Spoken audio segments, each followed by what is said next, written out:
In the misted dawn of 1814, when England exhaled from years of war and held its breath for change, Lady Eleanor Ashcombe sat alone at a small mahogany table, her hands folded around a porcelain teacup that had once belonged to her grandmother. Steam curled upward like a vanishing promise. Outside the tall windows, the Ashcombe estate lay half awake, its lawns silvered by fog, its chimneys mute, its grandeur thinning with every passing season. Silence, once a mark of refinement, had become the sound of decline. Lady Eleanor was in her 22nd year, an age when most women of her station were already wives or widows, yet she remained suspended between expectation and refusal.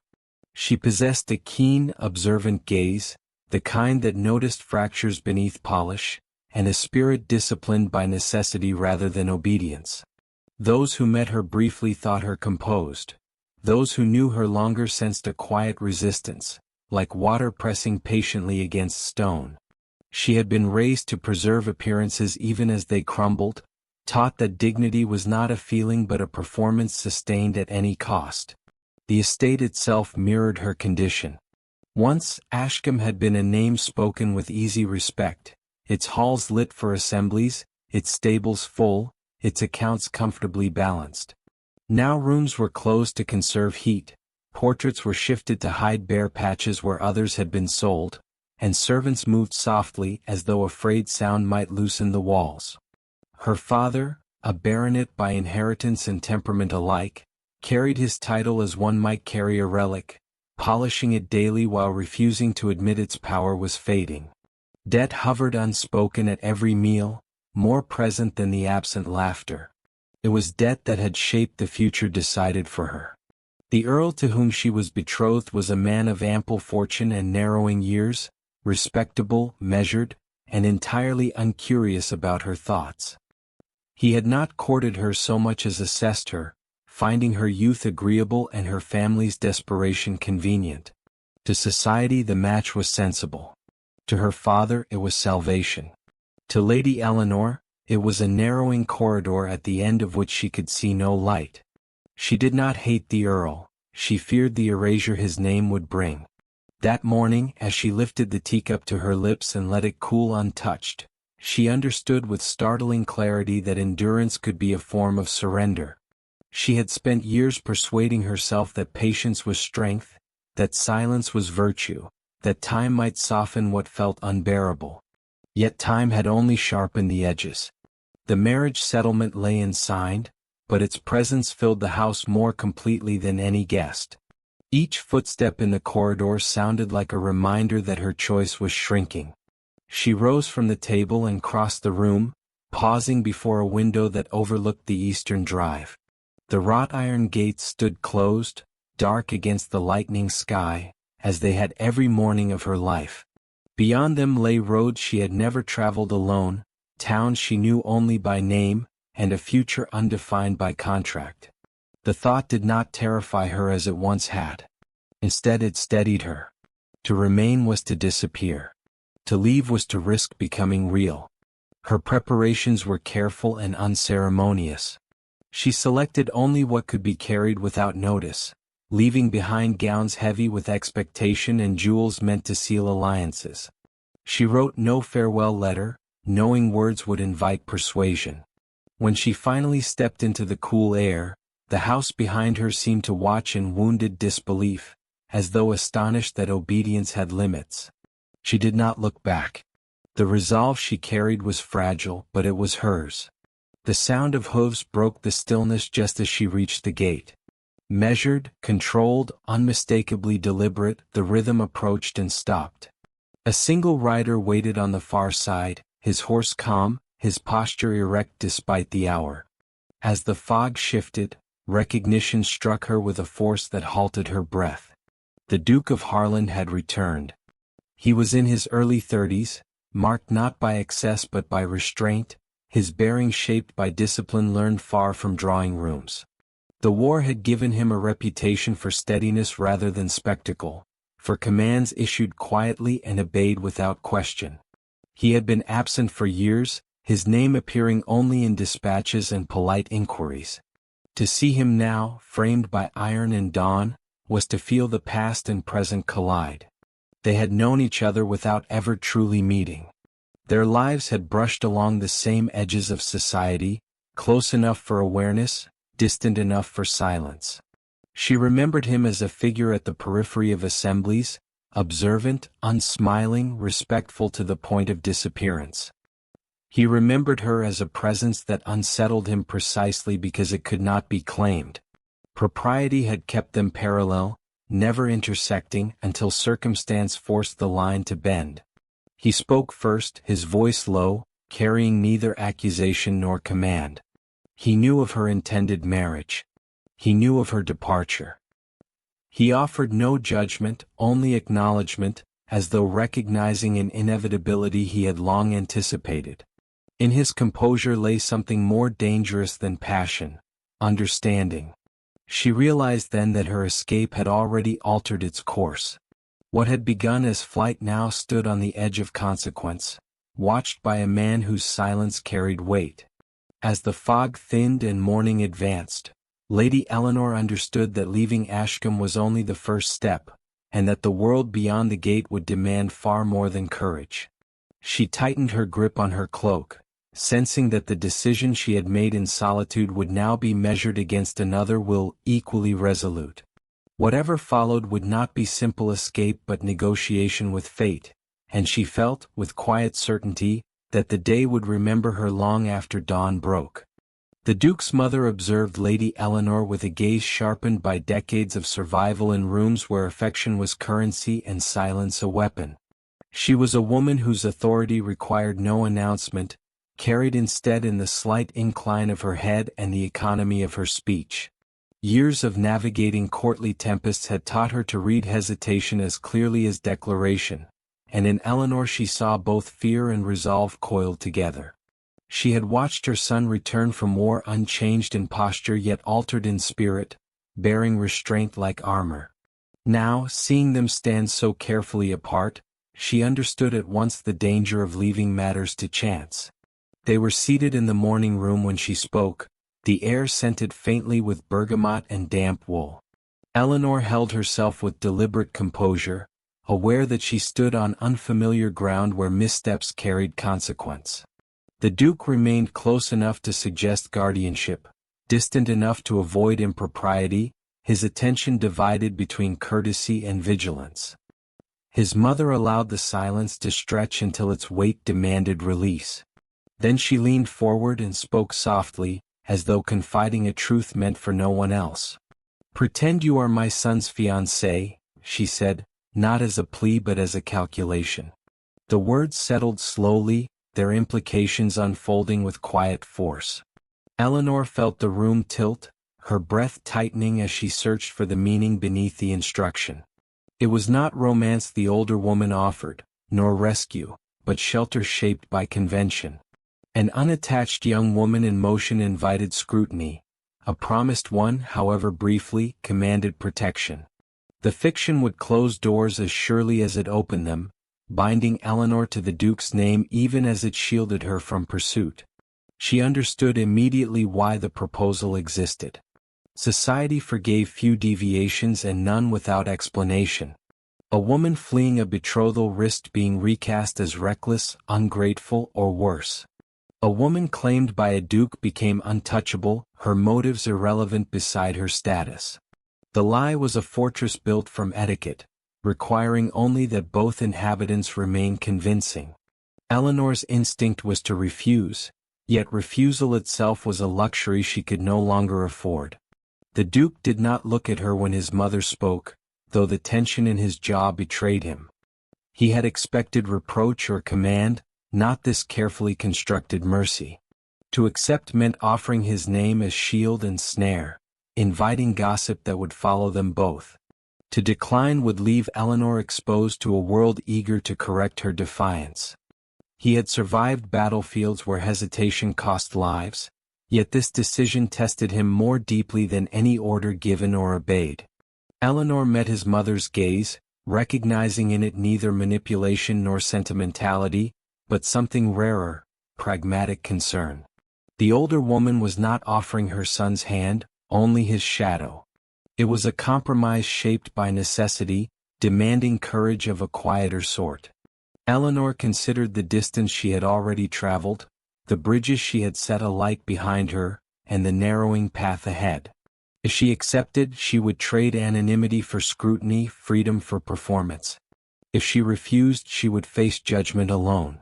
She agreed with a single, measured nod. From that moment, the world adjusted its angle. Servants observed more closely, conversations softened into implication, and every glance became a test of consistency. The rules of the pretense were established quickly and without indulgence. There would be no declarations, no physical familiarity beyond what was expected, no promises extended beyond necessity. In public, they would appear aligned, their gestures modest yet unmistakable. In private, they would remain guarded, aware that comfort could dissolve into expectation without warning. The Duke found himself studying Eleanor anew, noticing the precision of her restraint, the discipline beneath her gentleness. She, in turn, observed the care with which he managed the lie, never claiming more than agreed, never withdrawing protection when it was most needed. Each interaction added texture to the fiction, and with it an undercurrent neither dared name. The very limits imposed upon them sharpened awareness, making every accidental touch and shared silence resonate. As days passed, Eleanor discovered that the false engagement altered not only how others perceived her, but how she perceived herself. She moved with greater assurance, her voice steadier, her presence acknowledged rather than overlooked. Yet the cost of this transformation was intimacy denied, truth postponed. The Duke bore his share of the burden, offering constancy without confession, proximity without possession. He had learned during the war that some victories required patience rather than force. The Duke's mother watched them with quiet satisfaction, knowing the arrangement could not remain unchanged forever.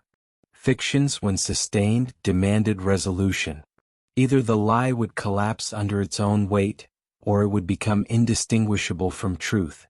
She did not press them toward either end, trusting that time would reveal which path they were meant to follow.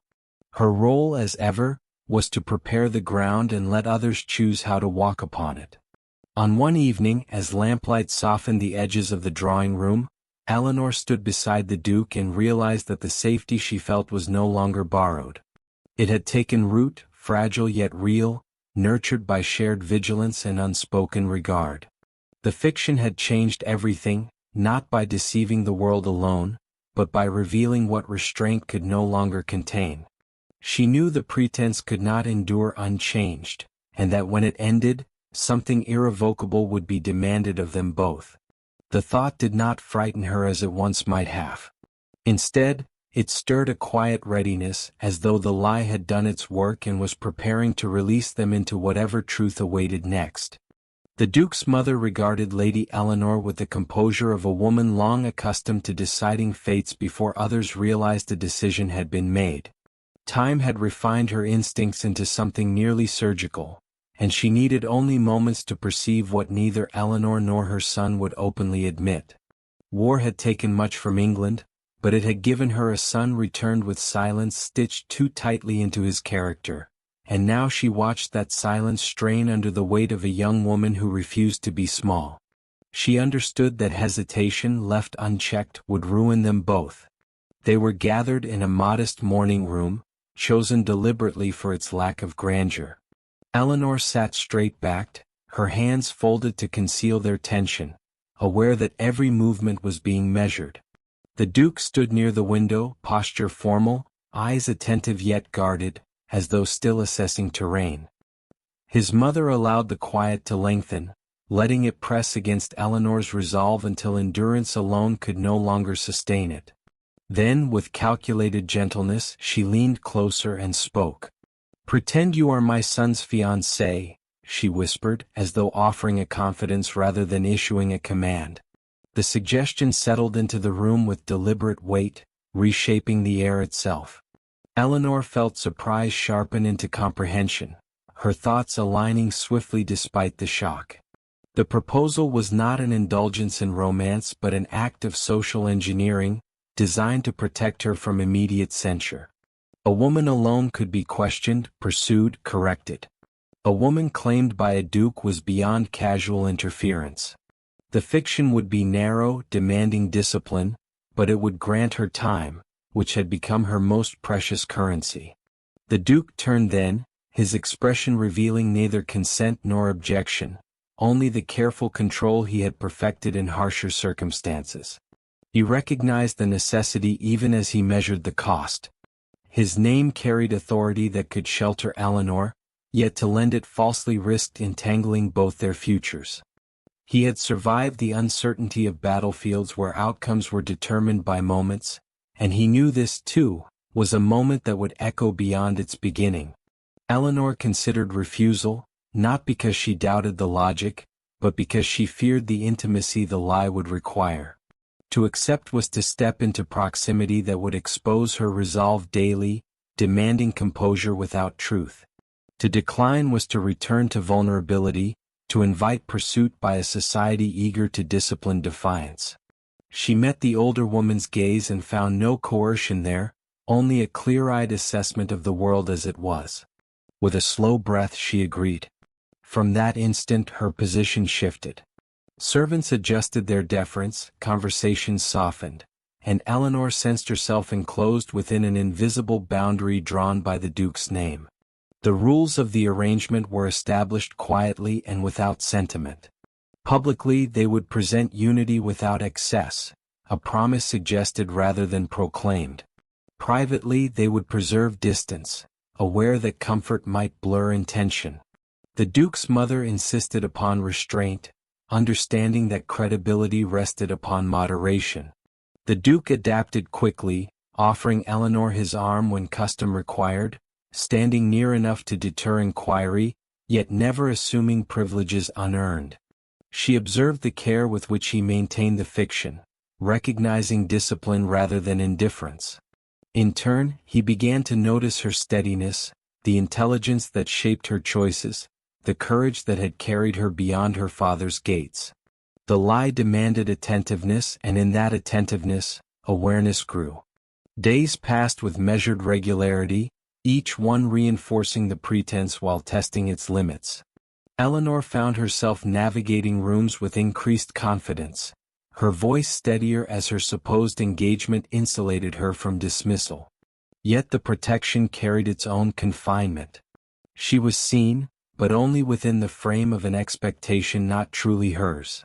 The Duke bore his share of the constraint, offering constancy while denying himself expression. Silence had long been his refuge, now it became his trial. His mother observed their progress with restrained satisfaction, knowing that every fiction exacted payment. She had not orchestrated romance, only stability, yet she understood how proximity altered perception. What began as convenience could become attachment, and attachment, once formed, resisted reason. She neither encouraged nor discouraged the subtle shifts she perceived, trusting time to expose what restraint concealed.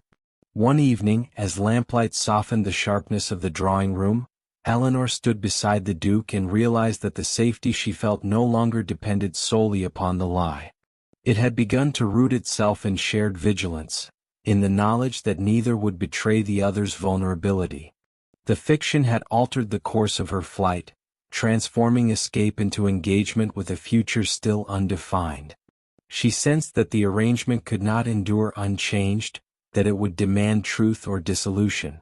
Instead of fear, she felt readiness. The lie had done its work, and whatever followed would require courage of a deeper kind. She understood now that pretending carried its own gravity, drawing consequences as real as any vow. Each shared glance carried weight, each careful courtesy layered meaning upon meaning, until the boundary between performance and intention blurred. The Duke, too, felt the strain, recognizing that the role he played revealed truths he had long disciplined himself to ignore.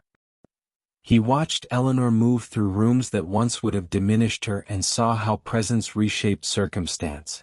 The fiction had granted them shelter, but it had also placed them on a narrow bridge where retreat was impossible. As night settled and the household grew still, Both understood that the world believed them bound, and belief itself had power. Whatever choice awaited them would not be made in isolation, nor without cost, and the knowledge bound them together more securely than the lie ever could. In that shared understanding, quiet and unacknowledged, they stepped forward together, uncertain of the destination yet unwilling to turn back, knowing the next truth would demand everything they had carefully preserved in silence.